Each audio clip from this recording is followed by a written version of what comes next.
Back side हाँ देर सी scope करो scope यही ना कोडकनी మాకు వచ్చిన ఈ క్లిష్ట పరిస్థితుల్లో మాకు సపోర్ట్ వచ్చినందుకు we thank you so much Jagan garu and the entire YSRCP team. ఎలా సపోర్ట్ చేస్తారా మీరు? ఎలా మీరు మనుషులా పశువులా? ఎలా సపోర్ట్ చేస్తారు?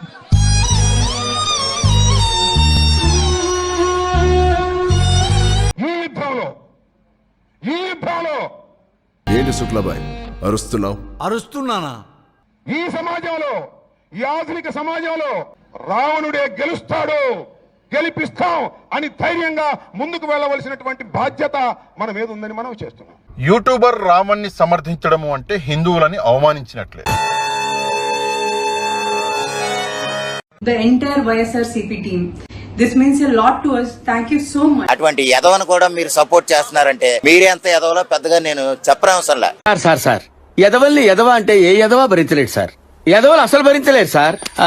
కొంతమంది ఎదవలు భరిస్తారు సార్. గమన ఎవరైతే కృష్ణారావణతోటి ఇంటర్వ్యూలు చేసినటువంటి తను కలిసి వర్క్ చేసింది. ఒకే కంచం ఒకే మంచం అదే ఫాలో అవుతాం. బాధితుడైన రాముడు ముఖ్యమా, యూట్యూబర్ రావణ్ణి బాధితుడిగా మార్చడం ముఖ్యమా?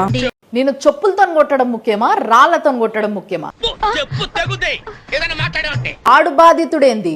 వాన్ ఫోన్ లో 10 మంది బాధితులు ఉన్నారంట.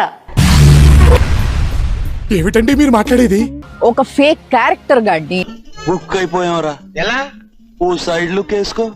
జోసెఫ్ ఫోన్ లో అశ్లీల వీడియోలు బయటపడినట్లు తెలుస్తోంది. ఆ అమ్మాయిని వాట్సాప్ లో చాటింగ్ చేసి సెక్సువల్ గా హరాస్ చేశాడు. ఆవిడ కరెక్ట్ గానే చెప్పిందిరా. చాలా సేపు సస్పెన్స్ తర్వాత నాకు కూడా అర్థమైంది. అయోధ్య రాముడు దోపిడీకి గురయ్యాడు అనే వార్త ఎంత బాధాకరమైంది. బాధితుడైన రాముడు ముఖ్యమా, యూట్యూబర్ రావణ్ణి బాధితుడిగా మార్చడం ముఖ్యమా? ఆ నీచ్ కమీన్ కుత్తే గాన్ని అయోధ్య రాముడి పేరు పక్కన పెట్టి పోలుస్తావు నువ్వు. జనాలు చూస్తున్నారు, ప్రజలు కూడా చూస్తున్నారు న్యూస్ లో. రావణ్ ఫోన్ లో ఉన్న వీడియోస్ ఇప్పుడు సంచలనంగా మారాయి. అశ్లీల వీడియోస్ తో బ్లాక్ మెయిల్ చేసినట్టుగా ఆధారాలు కూడా సంపాదించారు. నీ అంత నీచమైన జాతకం ఈ ప్రపంచంలో ఇంకెవరికీ ఉండదురా. వాడి ఫోన్ లో ఎన్ని బూతు బొమ్మలు ఉన్నాయి. ఆ వీడియోలు దగ్గర పెట్టుకొని ఎంత మందిని బ్లాక్ మెయిల్ చేసిండు. డేటా ఆధారంగా 10 మంది బాధితుల్ని గుర్తించినట్టుగా పోలీసులు చెప్తున్నారు. దేశం మొత్తం చూస్తుంది, ప్రజలు చూస్తూ ఉంటారు. ఎన్ని బ్యాంక్ అకౌంట్లకి పైసలు వచ్చినాయి వాళ్ళ దగ్గర నుంచి, అండ్ ఏ ఏ పార్టీల నుంచి పైసలు వచ్చినాయి, ఏ ఏ సంస్థల నుంచి పైసలు వచ్చినాయి అన్ని చూస్తున్నారు. అందరూ చూస్తున్నారు. పోలీసులు కూడా చూస్తున్నారు వాడి ఫోన్ లో. వీడితోని ఎవరెవరికి కనెక్షన్లు ఉన్నాయి అనేది కూడా ఎన్ఐఏ వాళ్ళు చూస్తున్నారు. వాడి గురించి బాగా టెన్షన్ పడిపోయేటోళ్ళ వీడియోలు కూడా వాడి ఫోన్ లో ఉన్నాయేమో అని ప్రజలు కూడా చూస్తున్నారు. ఇప్పుడు కరెక్ట్ గా మాట్లాడుతున్నారు సారు. ఇదయ్యా మీ అసలు రూపం. అవునరా, వినబడుతుందా? చౌటు నా కొడక. అయోధ్య రాముడు ఏం పాపం చేశారు? పవన్ కళ్యాణ్ గారు ఇప్పుడు బాధిత రాముడిని ఎందుకు పట్టించుకోవట్లేదు?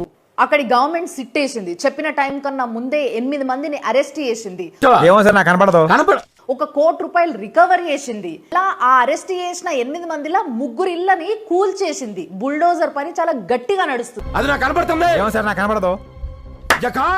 పవన్ కళ్యాణ్ గారు రాముడు విషయంలో స్పందించేంత టైం లేకుండా బిజీగా ఉండడానికి ఏపీ తెలంగాణలో సంచలనంగా మారిన రావణ్ ఇష్యూనే కారణమా?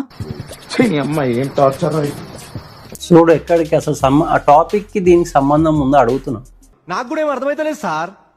నువ్వు వీడియో చేస్తే మొత్తం రామ్ మందిర్ మీద వీడియో చేయ, రామ్ మందిర్ ఫండ్స్ ఎట్లా దోసుకెళ్ళి దాని మీద వీడియో చేయ. అది వదిలేసి రుబ్బిన పిండినే మళ్ళీ రకరకాలుగా రుబ్బుతున్నావు. అది ఆర్ట్. దొంగతనం చేసిన వాళ్ళ తరఫున ఒక్క లాయర్ కూడా వాదిస్తలేడు. గుడి సొమ్ము మింగిన దొంగలల్లా ఒక దొంగ అపోజిషన్ పార్టీ లీడర్ అయిన అఖిలేష్ యాదవ్ తోని టచ్లున్నాడు అన్న విషయం కూడా బయటకు వచ్చింది. మరి అంత సోది చెప్పిన దానివి ఒక్క ముక్కెందుకో ఎగ్గొట్టినవు? ఏదో అనుకున్నాను కానండి, అమ్మో మామూలు విషయం కాదు, చాలా గొప్ప. ఒకసారి నువ్వన్న ఫస్ట్ మాటకొద్దాం.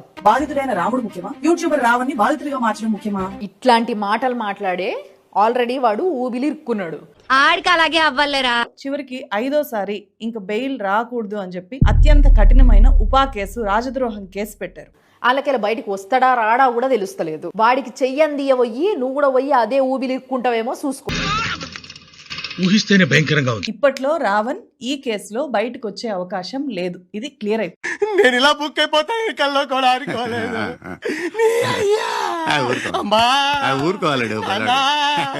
నేను వెళ్ళిపోతా. జాగ్రత్త, ఒక సాటి ఆడదానిగా చెప్తున్నా నీకు. ఇంకొక మాట చెప్పాలనుకుంటున్నా వైస్ టీవీ తరఫున. ఏమిటో మొన్న మేము ఒక వీడియోలా దేశద్రోహులని ఊరపందులతో పోల్చినాము. ఎందుకు సార్ పాతగాయని మళ్ళీ రేపుతారు? చాలా మంది మిత్రులు కమెంట్ చేసిండ్రు. ఏమని అనంటే, అక్క ఊరపందులు ఎప్పుడన్నా దేశద్రోహం చేసినాయా, ఎందుకు వాటిని అంత అవమానించడము అని అన్నారు. అన్నా నీ పొజిషన్ లో నేనే కనుక ఉండుంటే సారాలో ఎంట్రీ కలుపుతాకి సచ్చుండేవాన్ని.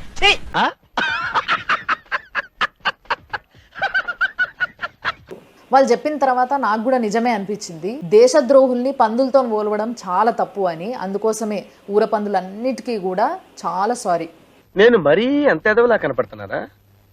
ఓ మాదిరిగా కూడా కనపడలేదు.